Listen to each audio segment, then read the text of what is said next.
لنا من أمرنا رشدا واجعل معونتك الحسنى لنا مددا يا رب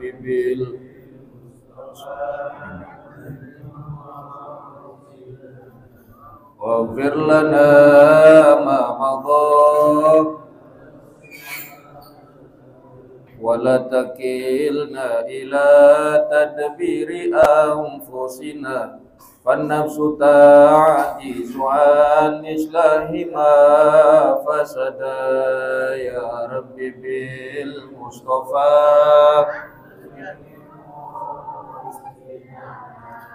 واغفر لنا ما مضى أنت العليم وقد وجهت يا أملي إلى رجائك وجها سائلا ويدا يا ربي بالمصطفى بلغ مقاصدنا واغفر لنا ما مضى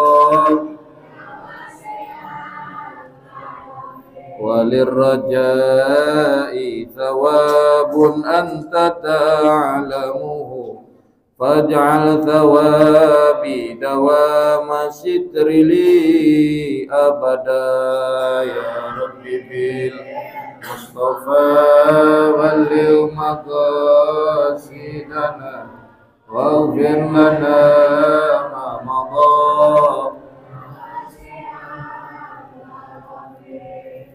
نوينا لمن وسلفنا صالحا الله تعالى بخيرنا في نياتهم وعملنا في عملهم ومقاصدنا في مقاصدهم وأخلاقنا في أخلاقهم على هذه النية أن الله تعالى يفتح لنا فتوح العارفين ويفقهنا في الدين ويرزقنا كمال الإخلاص واليقين بحق سيدنا ومولانا محمد صلى الله عليه وسلم وما نوينا من نوايا صالحة يا رب حققها بسر الفاتحة.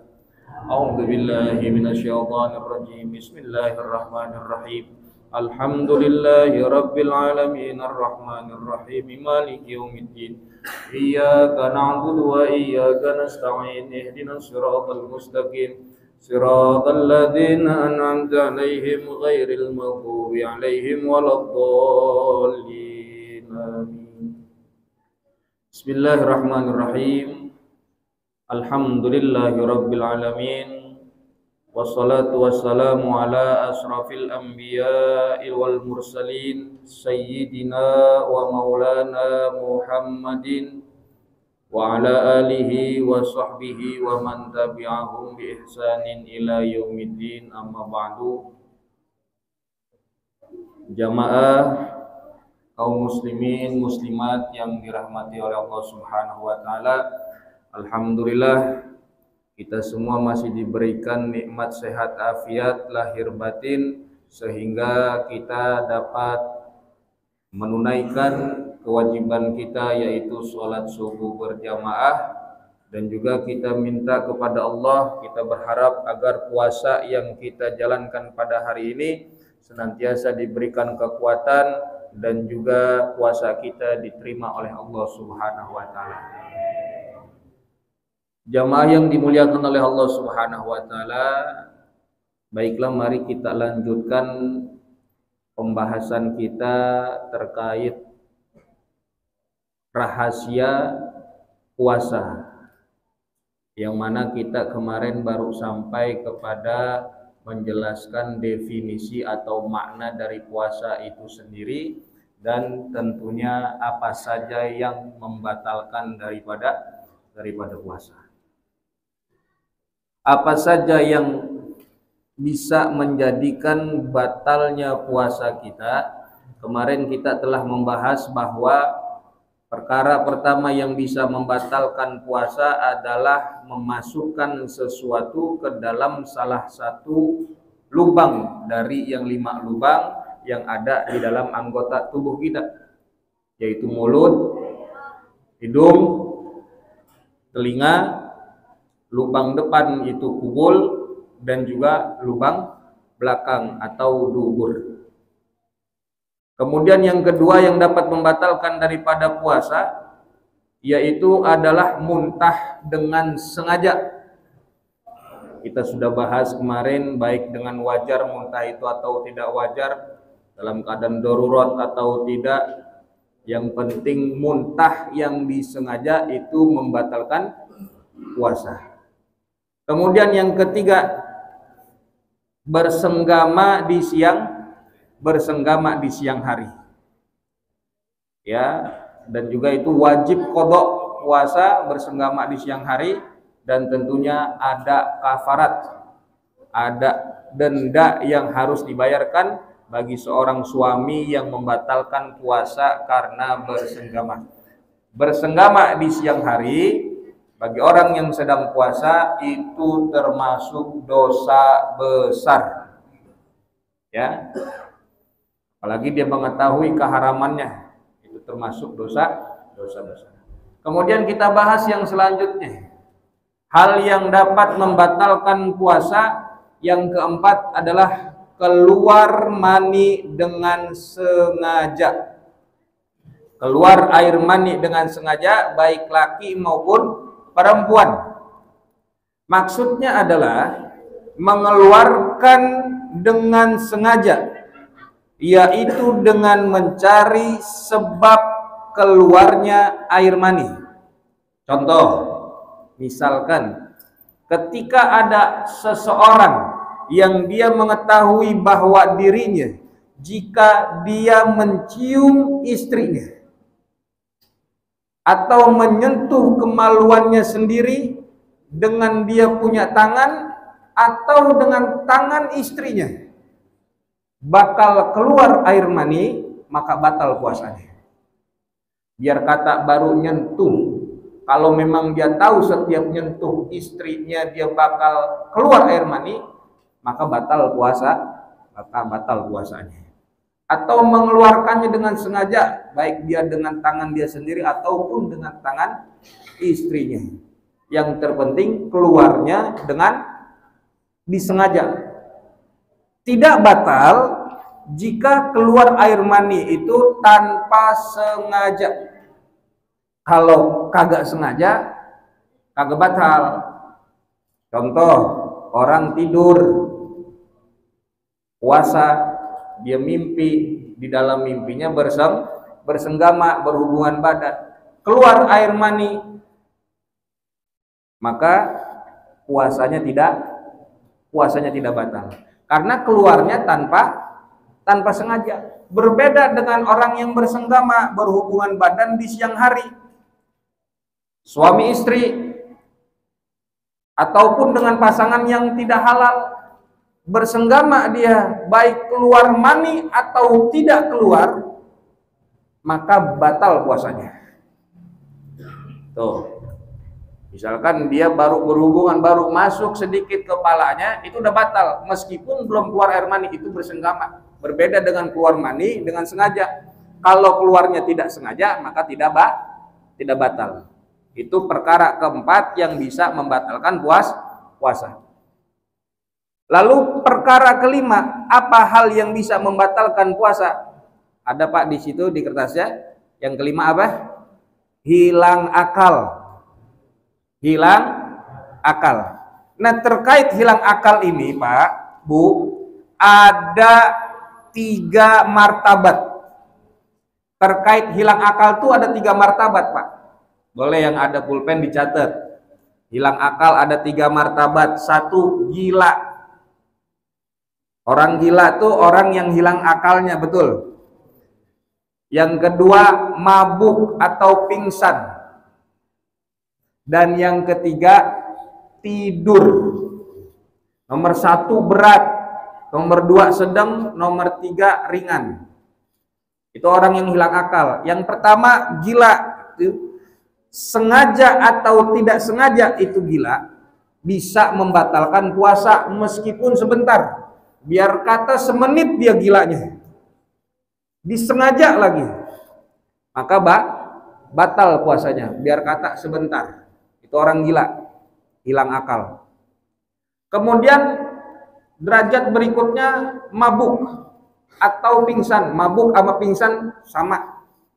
Orang yang mabuk orang yang pingsan, jika disengaja, mabuknya sengaja, pingsannya disengaja, dia tahu ketika dia melihat sesuatu dia itu bakal pingsan, itu pingsan disengaja namanya, maka itu membatalkan puasanya biar kata sebentar dia pingsannya.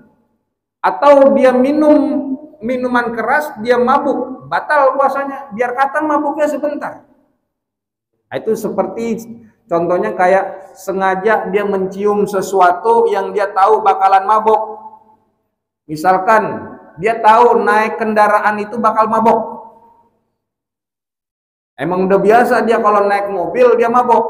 Biasanya naik becak, dia naik mobil. Dia tahu naik mobil bakal mabuk, dia naik, dia lagi puasa. Mabuk, muntah. Itu namanya disengaja dan itu dapat membatalkan puasanya. Bisa dipahami?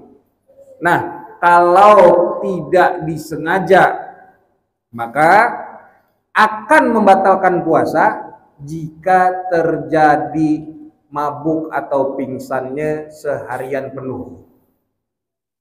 Kalau nggak sengaja, kalau tidak disengaja, bakal batal puasanya jika terjadinya 1 hari penuh.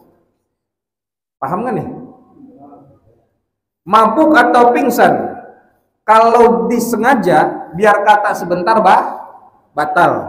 Tapi kalau kagak disengaja itu maboknya atau pingsannya, bakal batal puasanya jika terjadinya 1 hari penuh. Paham? Nah, jika merasakan sadar dari pingsannya ataupun dari maboknya itu biar kata sebentar, maka tidak batal puasanya.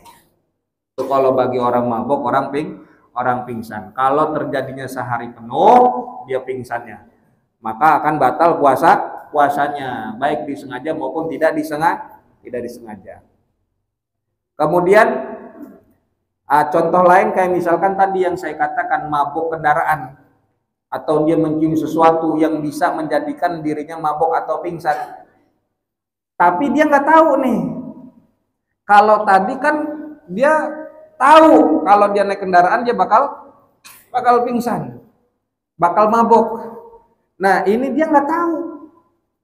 Dia naik aja kendaraan, tiba-tiba mabok, misalkan naik kendaraan umum. Nah, di situ ada orang yang bawa apa yang bisa bikin orang mabok, misalkan minyak wanginya, penumpang yang lain ada yang bikin kita mabok. Nah, itu kalau tidak tahu berarti kan tidak sengaja. Emang dia biasanya kagak mabok, tiba-tiba mabok, itu tidak batal puasanya. Nah, itu banyak catatan tuh di situ tuh. Bagi orang yang mabok atau pingsan ada macam-macamnya. Kalau disengaja dia bisa batal biar kata sebentar. Enggak disengaja bisa batal kalau terjadinya seharian penuh. Nah, dia nggak sengaja nih, dia nggak tahu mabok, itu tidak batal. Kemudian derajat ketiga daripada hilang akal, derajat yang ketiga yaitu tidur. Tidur batal nggak puasanya, Pak? Hah? Tidur batal nggak puasanya? Batal? Ya kagak. Meskipun terjadi 1 hari penuh, misalkan dia tidur seharian dah tuh, kagak bangun-bangun, batal nggak puasanya? Kagak. Tidak membatalkan puasa walaupun terjadi 1 hari penuh. Cuma begini Pak, biar kata kita tahu yang namanya tidur orang puasa itu ibadah. Tidurnya orang puasa adalah ibadah. Ya karena dia bakal terhindar daripada hal-hal yang maksiat. Yang biasanya dia berlaku zolim, dia berlaku maksiat, dia puasa, mendingan tidur. Dimaksudkan itu ibadah. Kenapa? Karena menghindarkan dirinya daripada hal-hal yang zolim yang biasa dia lakuin.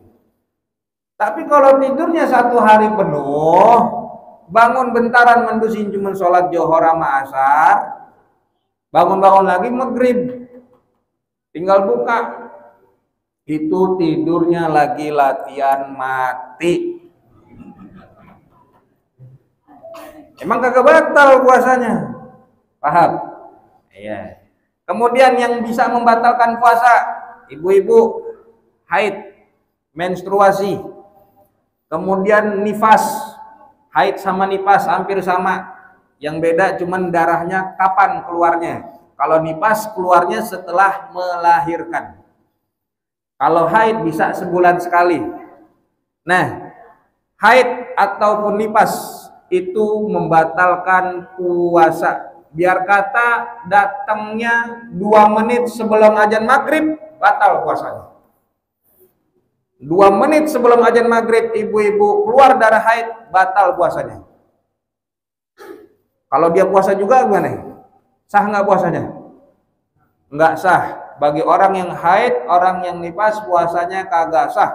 Malah justru menjadi keharaman. Haram bagi orang yang haid, perempuan, nifas, melakukan ibadah puasa. Sampai sini bisa dipahami? Nah, kemudian apa lagi Pak? Yang bisa membatalkan puasa? Melahirkan. Wiladah. Melahirkan ibu-ibu, baik mengeluarkan bayinya secara normal atau tidak, yang penting keluar dari rahimnya seorang ibu atau wanita bayi, itu bisa membatalkan puasanya. Atau misalkan mengeluarkan bakal bayi. Apa tuh kalau bakal bayi namanya? Cabang bayi, keguguran. Perempuan yang keguguran batal ibadah puasanya. Itu soal melahirkan. Ya. Baik keluar bayi secara normal atau tidak normal, contoh apa namanya itu operasi sesar, itu membatalkan puasa. Lalu yang terakhir yang bisa membatalkan puasa adalah murtad. Udah jelas, orang yang keluar dalam agama keluar dari agama Islam itu dapat membatalkan puasa. Jelas Pak ya? Hal-hal yang membatalkan puasa ada 9 yang tadi telah kita sebutkan sama-sama. Nah, kemudian ada orang-orang yang tidak wajib berpuasa. Nah, ini perlu kita ketahui. Ada orang-orang yang tidak wajib puasa. 1, anak kecil. 2, orang gila. Anak kecil sama orang gila hampir sama derajatnya. Anak kecil belum berakal, belum balik. Nah, kalau orang gila hilang akal. Jadi sama tuh. Kemudian yang ketiga, orang tua yang sudah payah lanjut usia, sama dengan orang sakit. Orang sakit payah, orang tua payah lanjut usia. Kemudian yang kelima, haid nifas. 6 nifas. 6. 7, hamil melahirkan. Hamil menyusui. 7 hamil, 8 menyusui. Itu yang tidak wajib melakukan puasa. Dan yang ke-9 adalah musafir. Baru kita jelasin atu-atu. Yang tidak wajib puasa anak kecil, yaitu orang yang belum balik, anak yang belum balik. Itu di situ ada tabelnya ya Pak ya. Ada nggak? Nah, coba kita liatin. Anak kecil dia tidak wajib puasa, maka dia tidak wajib qada dan juga tidak membayar fidyah. Adapun orang gila, orang yang hilang akalnya, kalau puasa kagak sah. Biar kata orang gila nahan lapar, nahan aus, lakuin puasa, puasanya kagak sah. Nah, cuma orang gila ini ada 2 macam. Ada yang gilanya disengaja, ada yang gilanya tidak disengaja. Orang yang gilanya disengaja, puasanya nggak sah, tapi dia wajib qada ntar kalau gilanya udah sembuh. Kalau orang gila yang disengaja, dia wajib qada, nggak bayar fidyah. Kalau dia gilanya sembuh, dia wajib qada. Kenapa? Karena sebenarnya dia tuh wajib puasa. karena kesengajaan gilanya disengaja, maka dia wajib mengqadha puasanya setelah dia sehat akalnya. Dia kembali lagi sembuh. Beda dengan orang yang gilanya tidak disengaja. Dia nggak wajib puasa. Memang dia gilanya tidak disengaja.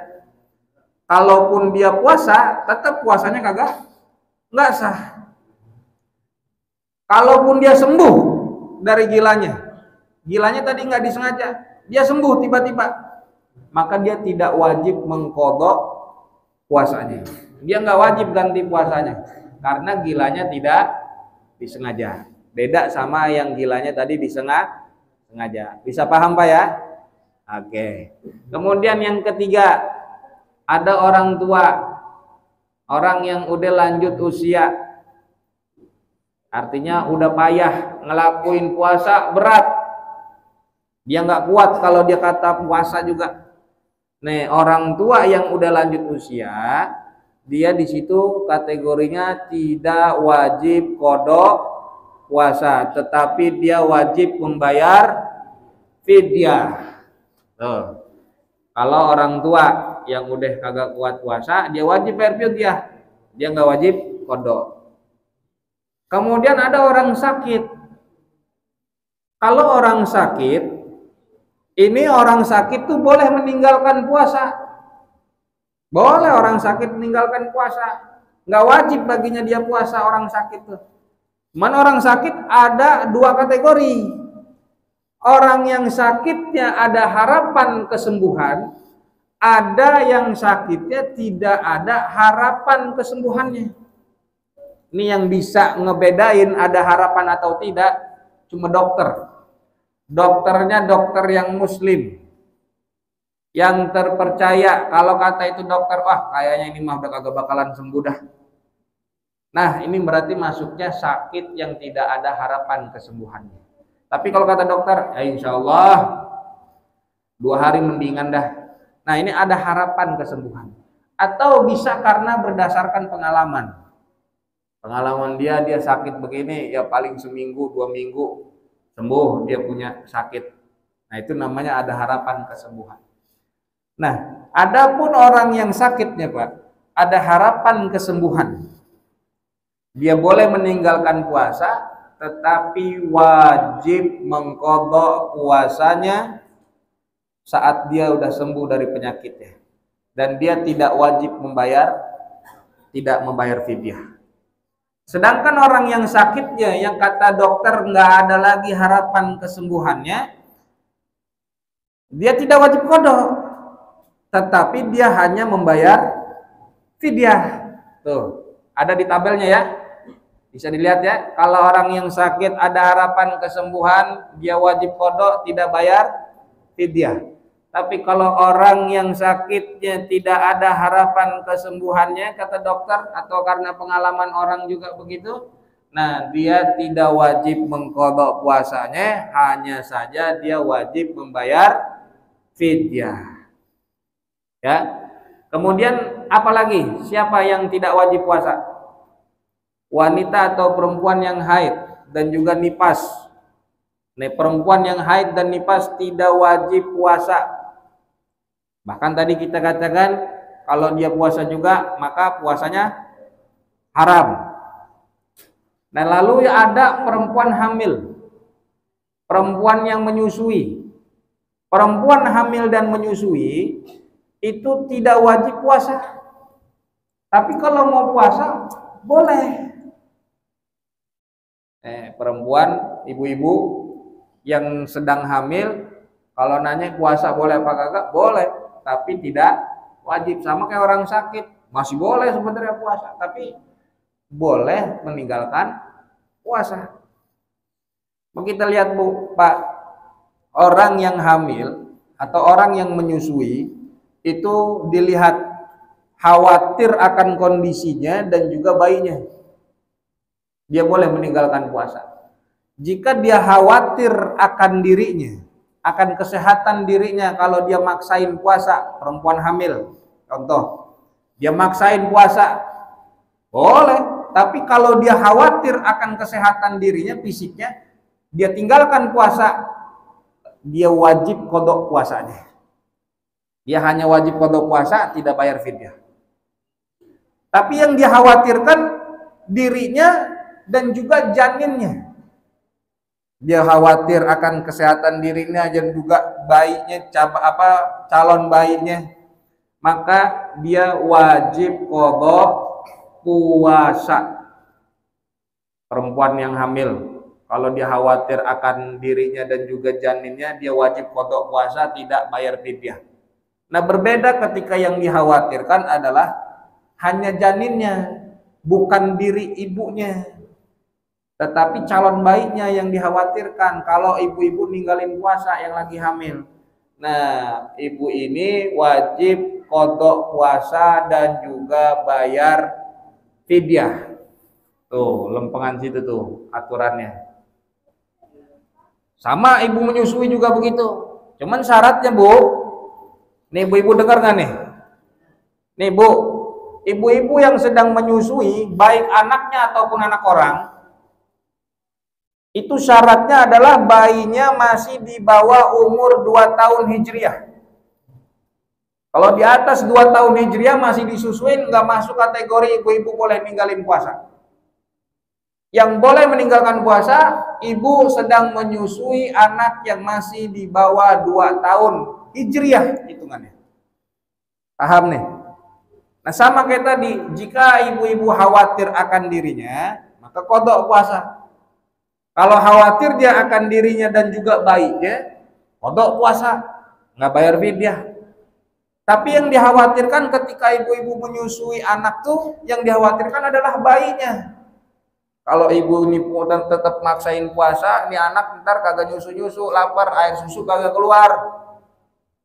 Yang dikhawatirin adalah bayinya, maka ibu wajib qada puasa dan juga bayar fidyah. Jelas? Kagak jelas? Jelas apa jelas? Nah, kemudian kita yang terakhir, biar cepat langsung.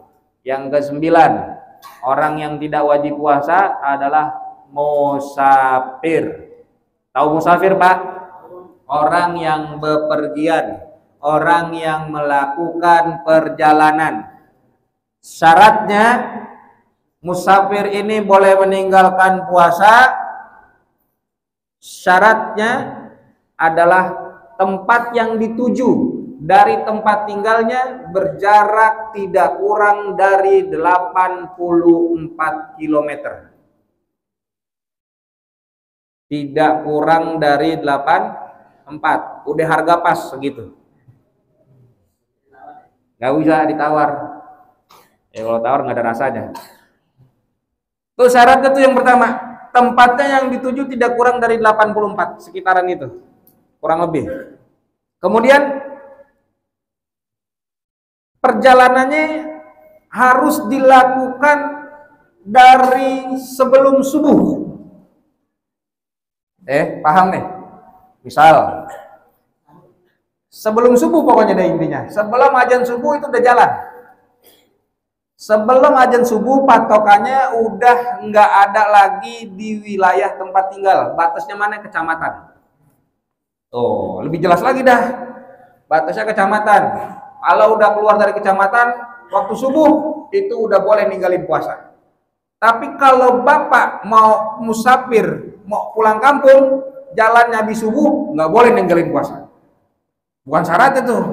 Paham kagak? Hah? Jadi kalau mau mudik nih, jalannya sebelum subuh. Kalau yang pengen ninggalin puasa, masuk kategori musafir tuh, yang boleh meninggalkan puasa. Paham? Berarti waktunya sebelum subuh. Contoh, kita tinggal di Jakarta, mau ngelakuin perjalanan ke Semarang, mau ngelakuin jalanan ke Semarang nih contohnya. Ini dia boleh ninggalin puasa nggak kalau jalannya habis subuh? Boleh nggak? Kagak. Tapi kalau dia jalannya jam 2 atau jam 3, waktu subuh dia udah di mana tuh? Di Cipali. Udah nyampe Cipali. Boleh nggak ninggalin puasa? Boleh. Paham? Berbeda jika berangkatnya setelah subuh, dia tidak boleh ninggalin puasa. Kemudian ada catatan lagi, Pak. Yang namanya dikatakan orang musafir, ya, itu ada catatannya. Dia dihukumi sebagai mukim dan tidak lagi disebut sebagai musafir jika dia berniat dari tempat tinggalnya bakal ke tempat tujuannya selama 4 hari. Paham kan nih? Mau mana? Mau ke Semarang 4 hari, itu nggak lagi disebut musafir karena dia udah berniatan. Jika dia berniat tinggal di satu tempat lebih dari 4 hari, maka jika dia sampai di kota tujuan, dia sampai di Semarang, dia bukan lagi musafir, dia udah disebut mukim, maka dia tidak boleh meninggalkan puasa.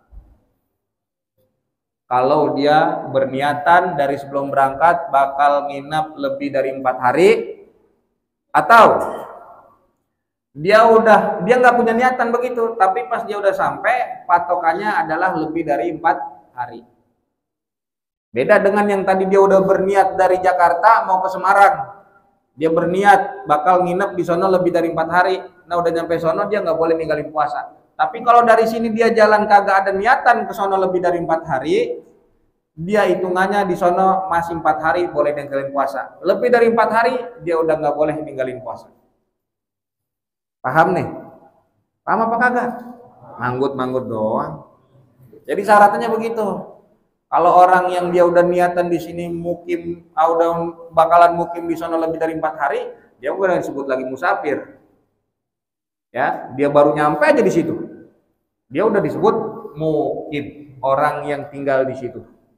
Karena dia udah ada niatan. Kalau belum ada niatan, maka boleh ninggalin puasa. Paham ya? Nah, itu musafir. Tidak wajib puasa. Kemudian mungkin ada pertanyaan, bagaimana Ustadz kalau yang dia punya pekerjaan berat? Petani, maaf, apalagi itu? Kang bangunan. Dia punya pekerjaan berat, dia pekerja berat. Boleh nggak ninggalin puasa? Dia kerjanya di lapangan, bolak-balik kurir, panas siang hari. Boleh nggak ninggalin puasa tuh? Ngojek, supir, boleh nggak ninggalin puasa? Kerjaannya berat, wajib puasa. Biar kata punya kerjaan berat, kecuali, tuh ada kecualinya tuh. Kecuali ketika dia udah puasa, sopir nih, panas banget. Ada masyakoh di situ, ada kesulitan yang berat. Kalau dia tahan juga dia bakal joprak ini. Maka boleh berbuka, boleh menghentikan puasanya. Tapi ntar wajib qadha. Paham? Ntar wajib qadha. Jadi wajib nih ya, pertama kali wajib hukumnya. Orang yang dia bekerja berat wajib juga puasa. Tapi kalau dia menemukan ada masyakoh berat, ada masalah, ada kesulitan di dalam dia melakukan puasa, maka dia boleh berbuka. Kecuali nggak nemuin masyakoh, nggak nemuin kesulitan. Kalau dia sengaja, lain lagi ntar hukumnya. Orang ini sengaja ninggalin puasa. Emang dari awal dia kagak mau puasa. Berarti kan sengaja dia kagak puasa.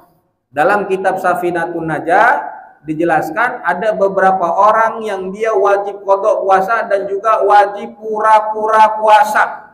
Biar kata padahal saat itu dia kagak puasa. Tuh, diatur nih begini. Yang pertama siapa? Tadi orang yang sengaja ninggalin puasa, maka ini orang wajib qadha nanti setelah Ramadan. Dan dia wajib imsak, wajib pura-pura puasa. Sama aja dong. Oh, jelas. Kemudian siapa yang dia wajib pura-pura puasa, Pak? Yaitu orang yang ninggalin niat atau orang tersebut lupa niat puasa pada malam hari. Dia lupa niat puasa, dia jalanin aja puasa. Itu puasanya nggak dihitung, dia wajib qadha. dan dia wajib pura-pura puasa. Atau yang ketiga, orang yang sahurnya kesiangan. Dia kata masih gelap, dia makan aja sama bininya.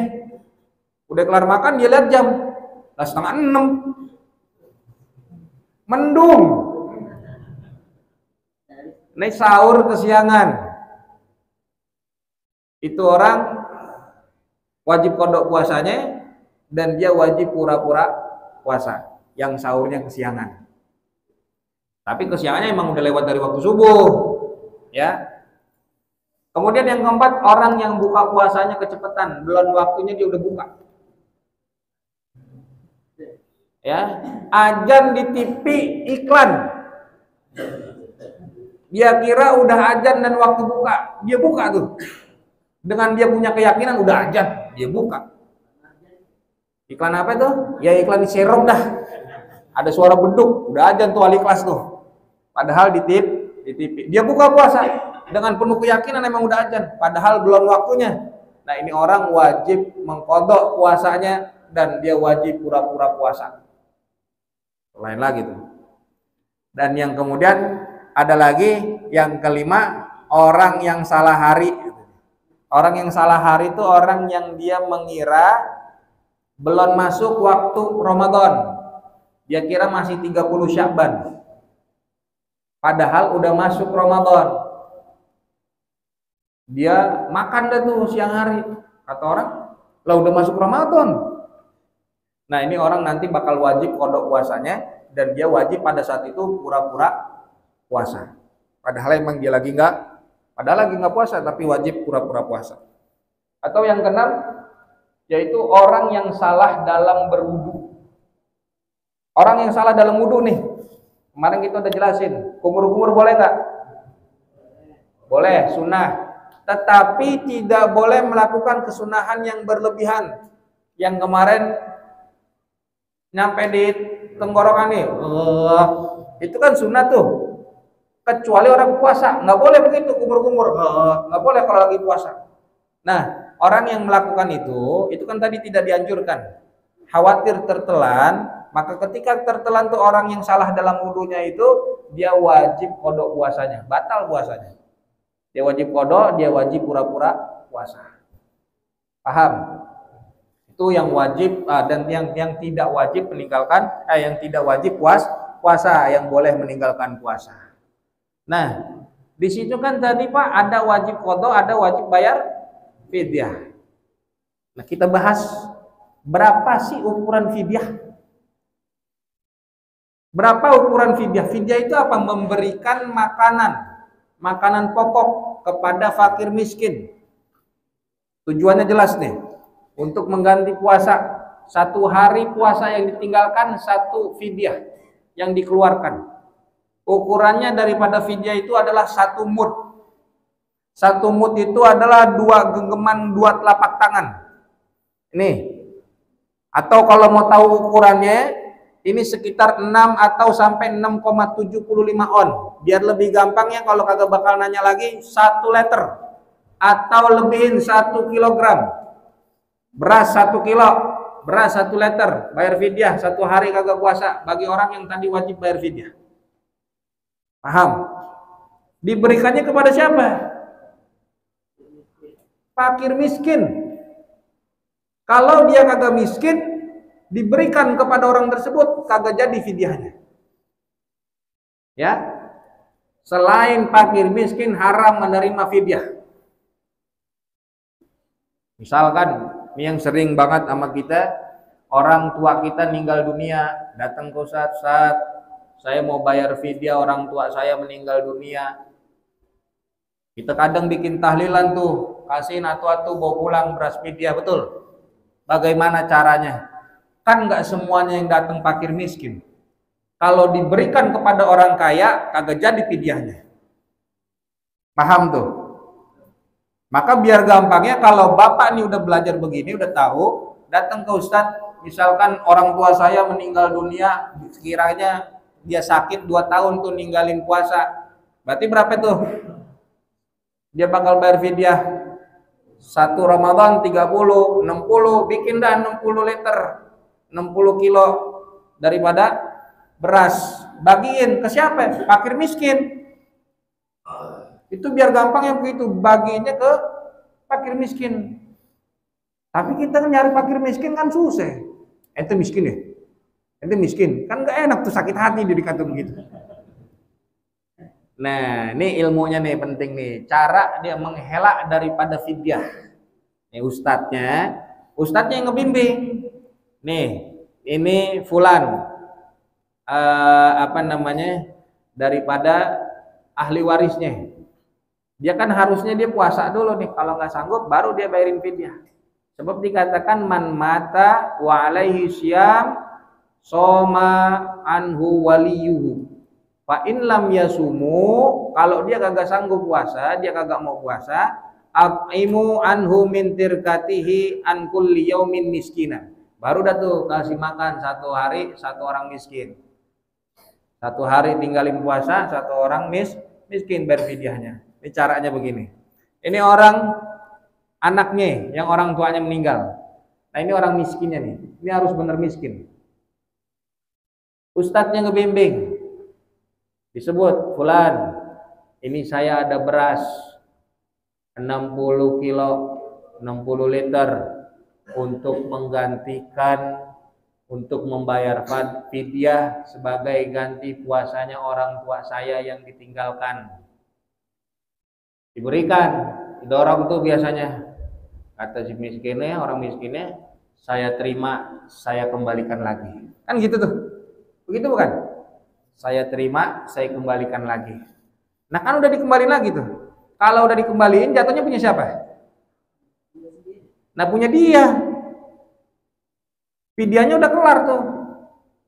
Bayar fidyahnya udah diterima sama fakir miskin. Dikembalikan lagi oleh yang punya. Jadi dia yang punya ini bebas mau ngasih ke siapa aja. Tuh ilmunya ulama. Kalau kita susah nyari 60 fakir miskin, udah gitu dihela dulu. Ini ada beras 20 kilo, gantiin puasa orang tua saya, bayar fidyah. Terima ya. Diterima orang miskin. Saya terima, saya kembalikan lagi. Nah kalau yang nerima ustadznya emang ustadz miskin, saya terima, dikembalikan lagi ke ustadz yang miskin. Ustadz itu mau bawa pulang semuanya juga kagak apa-apa.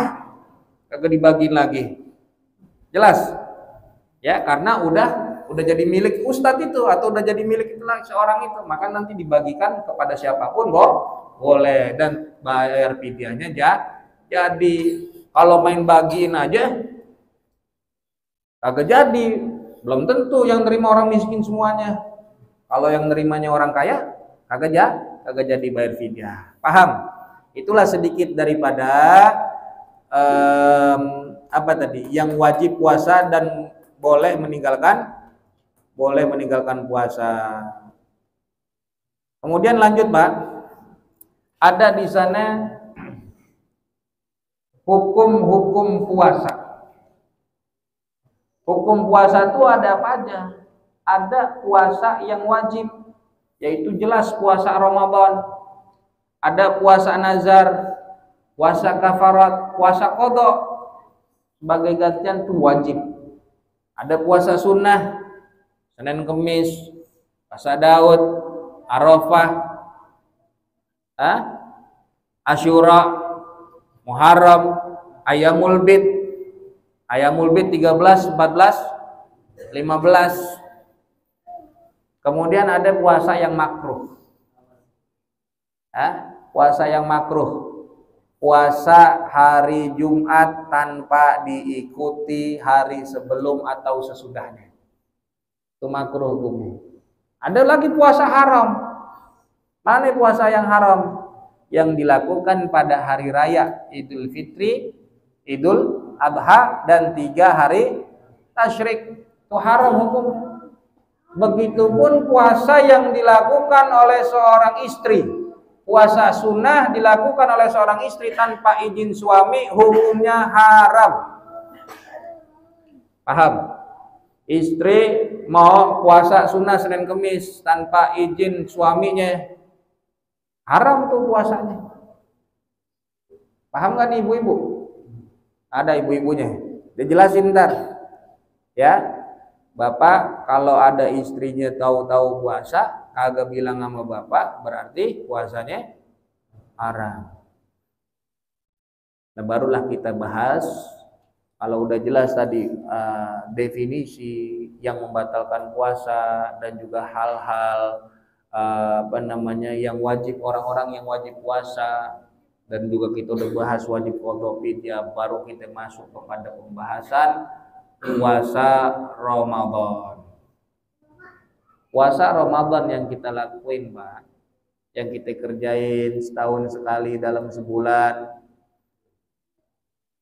itu sejarahnya menurut Imam Al-Qurtubi dikatakan orang yang pertama berpuasa pada bulan Ramadan adalah Nabi Nuh alaihissalam. Nabi Nuh melakukan ibadah puasa Ramadan, tapi tidak sebulan penuh seperti kita, caranya beda. Nah, Nabi Nuh melakukannya ini setelah turun daripada bahtera, selamat daripada badai, selamat daripada banjir. Nabi Nuh melakukan ibadah puasa pada bulan Ramadan. Itu tuh pertama kali.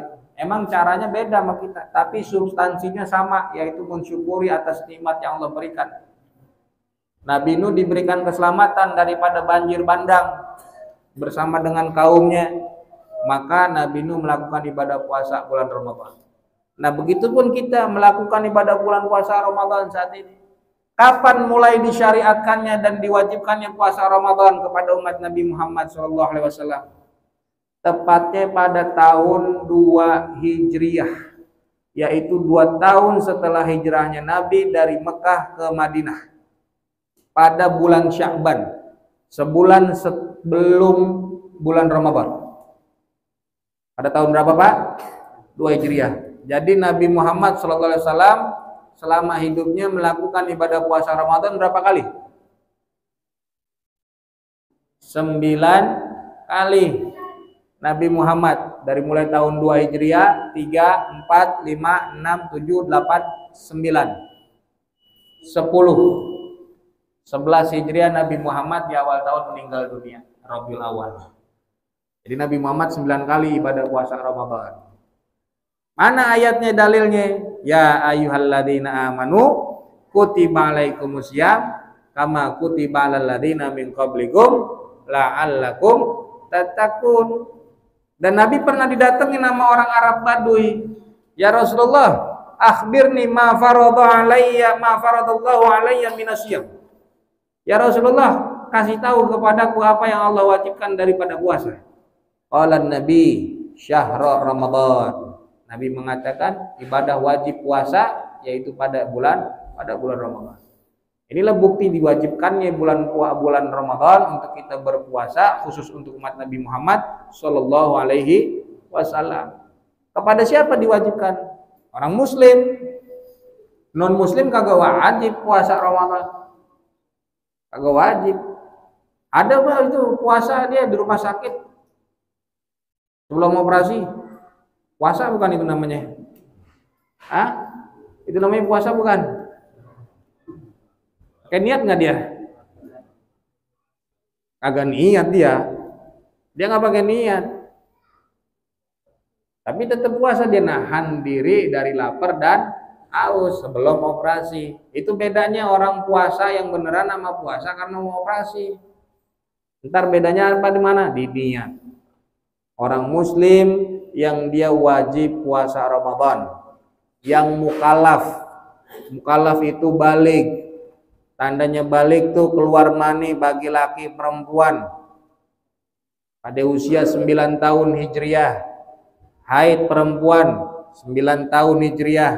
Maka ini bapak-bapak semuanya kita harus tahu umur anak dari tahun Hijriahnya, bukan tahun Masehinya doang diapalin, tapi lihat tanggalan Hijriahnya kapan anak kita lahir, biar tahu nih anak-anak begini udah balik apa belum. Lihat umur Hijriahnya, karena bakalan beda.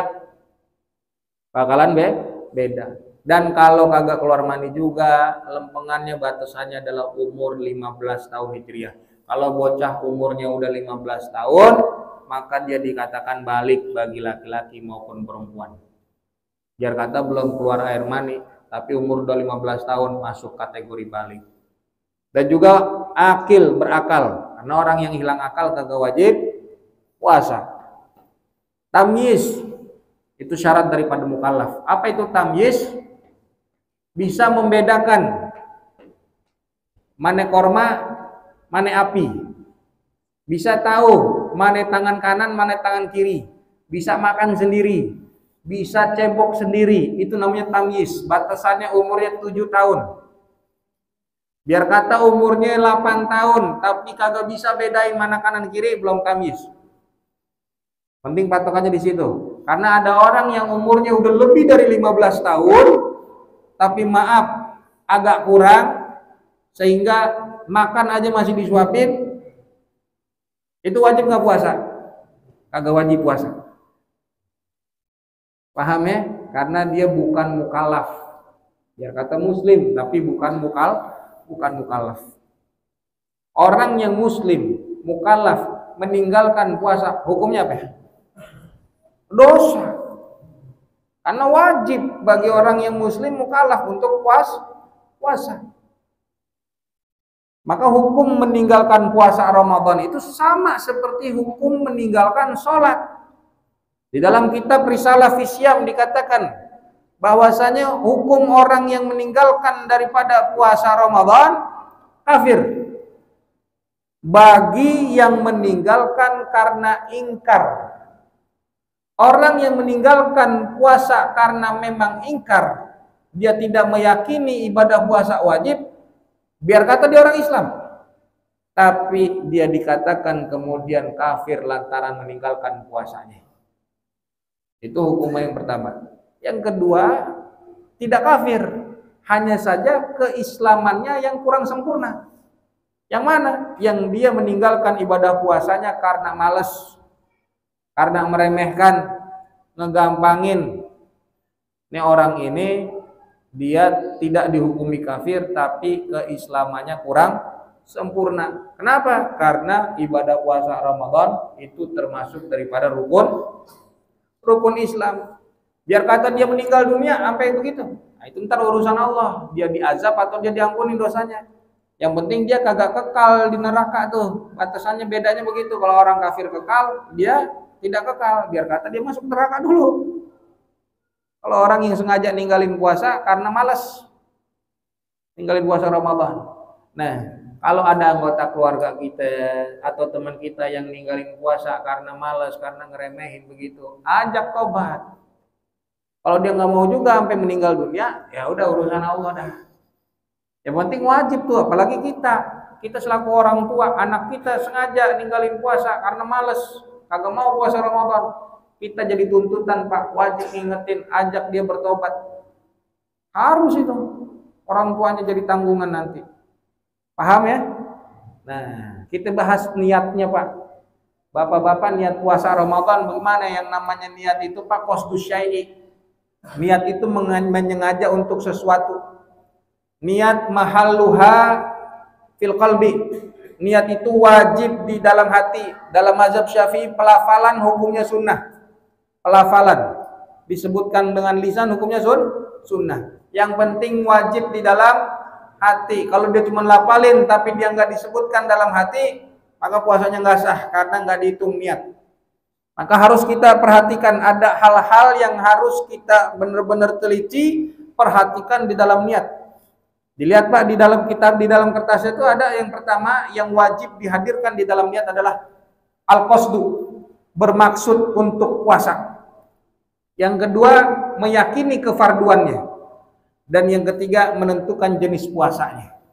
Maka kalau orang mau niat puasa Ramadan, hanya dia mengatakan saya niat puasa, kagak cukup, nggak sah puasa Ramadannya. Karena dia tidak menyebutkan kalimat Ramadan.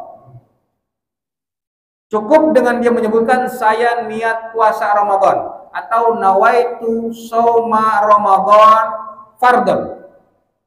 Itu udah cukup dalam hati. Nawaitu shauma Ramadan fardhan. 3 itu. Nawaitu shauma Ramadan fardhan. 3 yang disebutkan. Kalau dia hanya menyebutkan nawaitu shaum Ramadan, tidak cukup. Ada fardunya yang harus disebutkan. Atau dia hanya menyebutkan nawaitu shaum. Saya niat puasa, tidak cukup, harus ada Ramadannya yang disebut. Atau yang biasa kita baca bareng-bareng biasanya tuh. Nawaitu shauma ghadin an adai fardhi syahri Ramadhani hadhihi sanati lillahi ta'ala. Ada Ramadhana, ada Ramadhani. Mana yang benar nih? Kita tuntasin nih, bahas ini nih. Ada Ramadhana, ada Ramadhani. Yang salah Maradona. Ini bacaan Ramadan bisa dua wajah, bisa Ramadhana, bisa Ramadhani. Tapi meskipun begini, orang alim maupun orang awam yang bacanya salah, ada Ramadhana atau Ramadhani dalam niatnya tetap sah. Biar kata salah, mau Ramadhana kayak Ramadhani. Tapi kita harus tahu ilmunya. Yang lebih utama dibaca Ramadhani. Yang lebih utama dibaca kasroh. Ulama ini yang mengatakan, bukan kita. Dalam kitab I'anatut Thalibin dikatakan yuqra'u Ramadan bil jar bil kasrah Ramadhani. Karena Ramadan ini isim ghairu munsharif. Syahrinya itu mudhaf. Kalau mau dibaca Ramadhana, mau dibaca Ramadhani. Syahr jadi mudhaf. Ramadannya jadi mudhaf ilaih, bari syahri Ramadhana. Hadhihi sanata. Hadhihi sanatanya jadi dharab. Itu bisa tuh begitu. Nawaitu shauma ghadin an adai fardhi syahri Ramadhana hadhihi sanata lillahi ta'ala. Itu benar. Kalau hadhihi sanati nanti begini Pak, syahrnya itu jadi mudhaf, Ramadhani itu mudhaf sekaligus mudhaf ilaih. Hadhihi sanatinya jadi mudhaf ilaih. Nawaitu shauma ghadin an adai fardhi syahri Ramadhani hadhihi sanati lillahi ta'ala. Itu yang benar. Itu yang benar. Meskipun mau dibaca Ramadhana atau Ramadhani, niatnya tetap sah. Agak salah, cuman ini biar tahu ilmunya. Lebih utama yang mana? Ini kata ulama. Di Fathul Mu'in jelasin begitu. Di I'anatut Thalibin begitu juga. Yuqra'u Ramadan bil kasrah. Ramadan dibacanya pakai kasrah, Ramadhani. Paham? Paham? Iya, harus begitu. Harus lebih jelas kita. Kemudian apa yang harus kita perhatikan dalam niat? Soal waktu, Pak. Terkadang kita kagak tahu nih, waktunya niat yang benar puasa itu di mana? Harus dilakukan niat itu sebelum masuk waktu subuh. Yaitu di malam hari. Maka gini, semua niat dalam ibadah yang kita lakuin itu biasanya dilakukan di awal bersamaan dengan pergerakan. Qasdu syai'i muqtarinan bil fi'li, bareng, kecuali puasa. Kalau puasa, cara niatnya boleh dari malam hari. Namanya tabyid, menginapkan niat di malam hari. Nah, saya mau tanya nih, malam tuh dari jam berapa ke jam berapa yang namanya malam? Nah, malam dalam mazhab Imam Syafi'i mulai dari terbenam matahari sampai terbit fajar, itu mazhab Imam Syafi'i. Tapi kalau mazhab Imam Maliki itu mulainya dari jam 1 ke atas, itu namanya malam. Beda tuh. Maka kalau mazhab Imam Syafi'i ngikut kayak mazhab Imam Maliki, ngikut kayak kita lagi telah kelar tarawih baca niat, itu belum masuk malam. Nah, makanya saya tanya, bapak-bapak main ke rumah janda jam 10 udah pulang, apa katanya?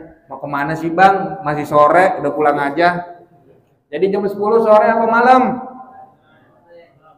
Nah, yang ngomong sore sering main ke rumah janda.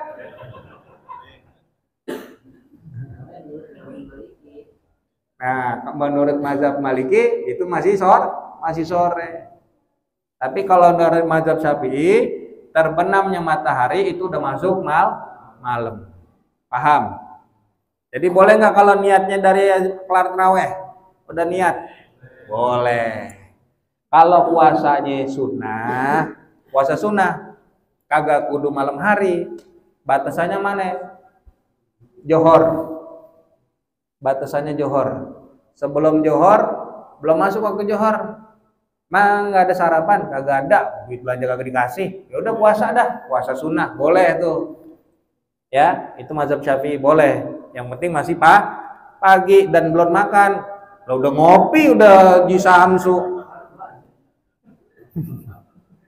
Masih aja yang kata mau puasa ya nggak bisa.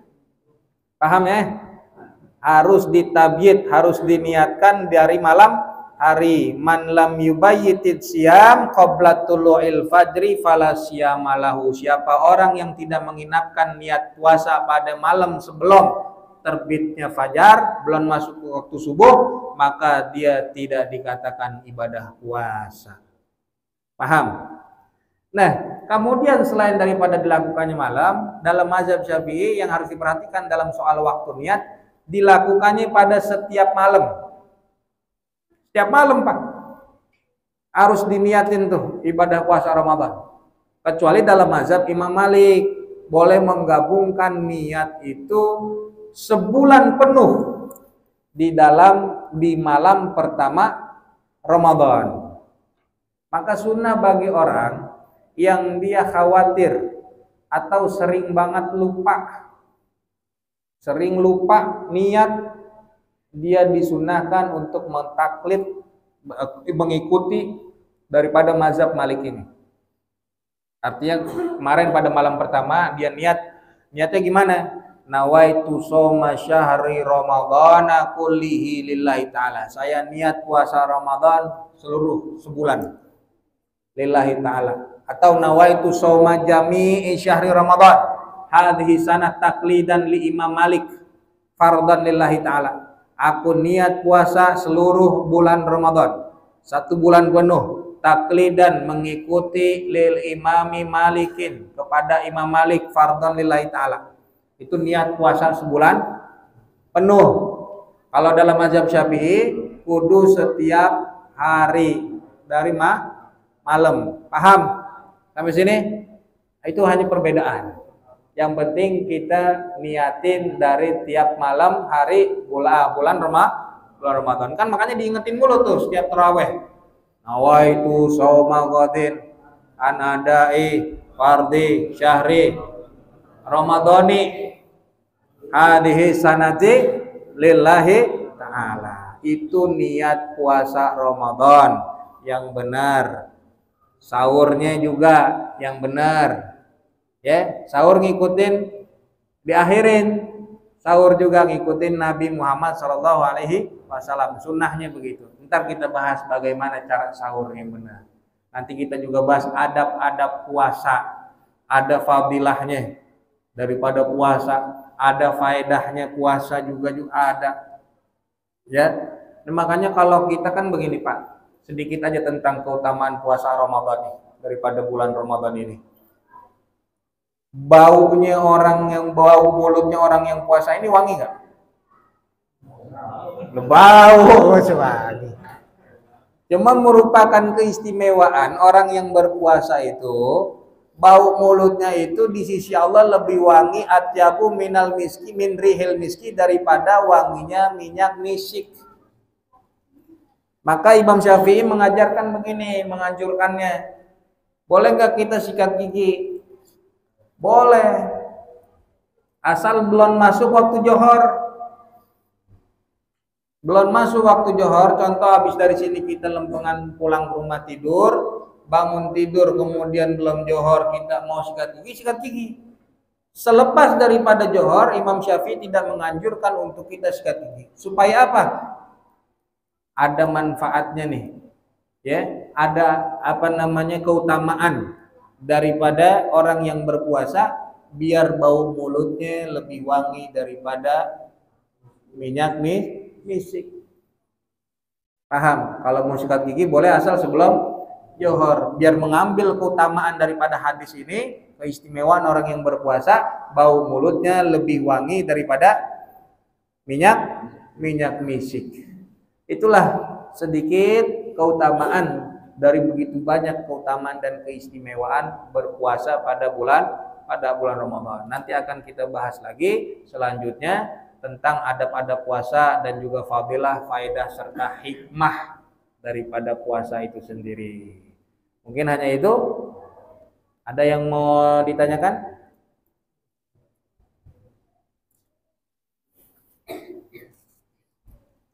Dua aja ya, dua pertanyaan ya.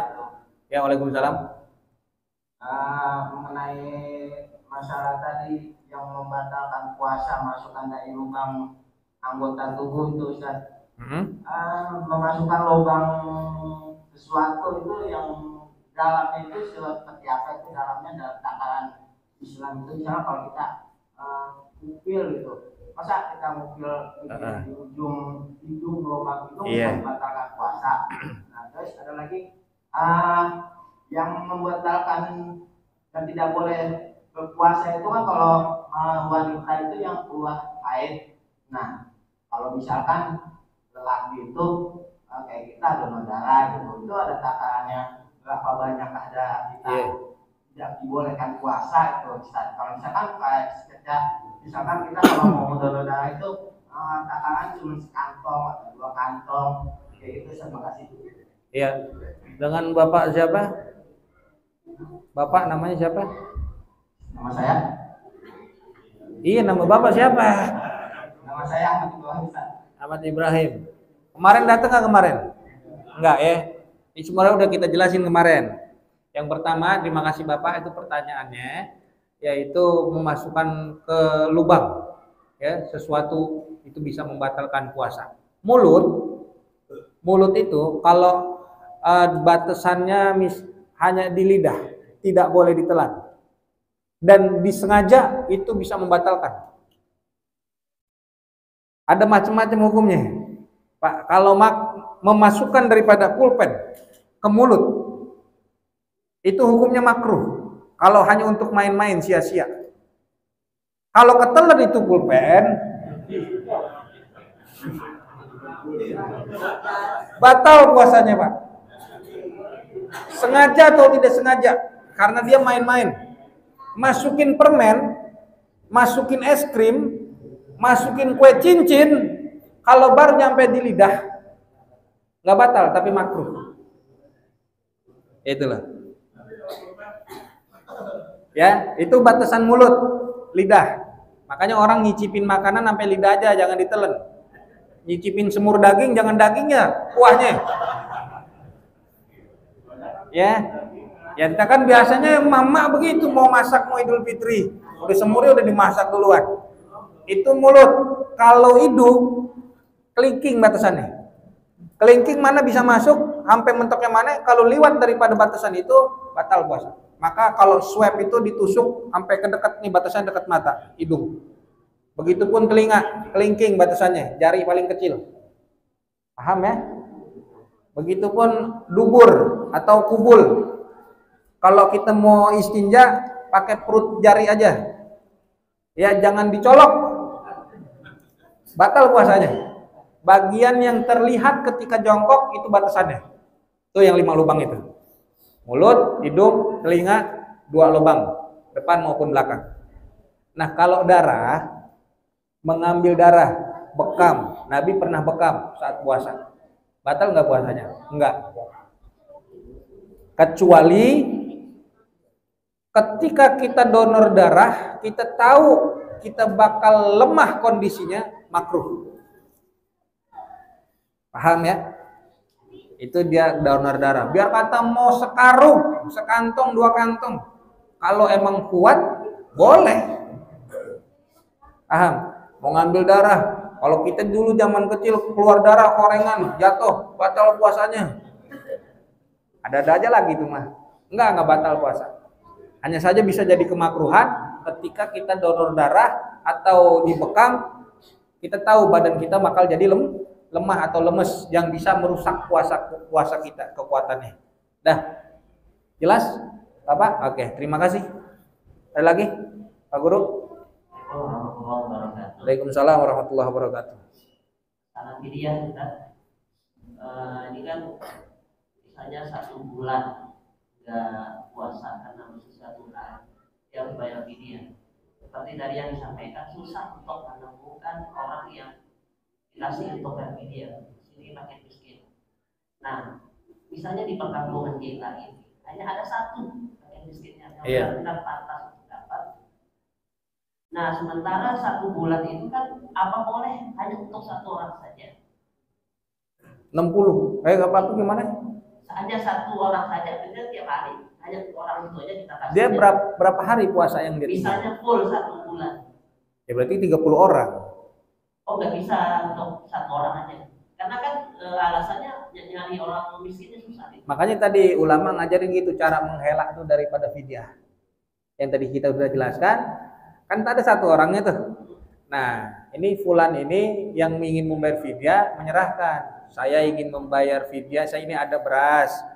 Pak Guru, ini saya ada beras 30 liter untuk membayar fidyah. Diterima Pak Guru, saya serahkan kembali. Berarti kan ada di mana lagi tuh beras? Ada di saya. Fidyahnya udah kelar belum? Fidyahnya udah jadi karena saya serahkan kepada fakir miskin. Dan fakir miskin itu menyerahkan lagi kepada saya. Berarti buat siapa? Buat saya. Udah punya siapa? Punya saya. Fidyahnya udah belum? Udah. Ini saya mau bagiin ke orang lain juga nggak apa-apa. Mau bagiin ke orang kaya, saya mau bagi ke presiden juga saya bagi fidyah ke apa-apa. Karena jatuhnya fidyahnya udah beres. Begitu. Kalau misalnya miskinnya mau ngambil separohnya, lah gak apa-apa. 1. Iya. Habis itu saya serahkan kembali, begitu misalkan bagi setengahnya ya, begitu kan apa? Lah gak apa-apa. Ya gitu. Lagi kan masalah musafir. Jarak tempuh misalnya dari Jakarta ke Surabaya. Sementara kita kan fasilitas yang kita pakai kan kayak kereta. Yeah. Nah, seperti itu. Apakah masuk kategori di situ?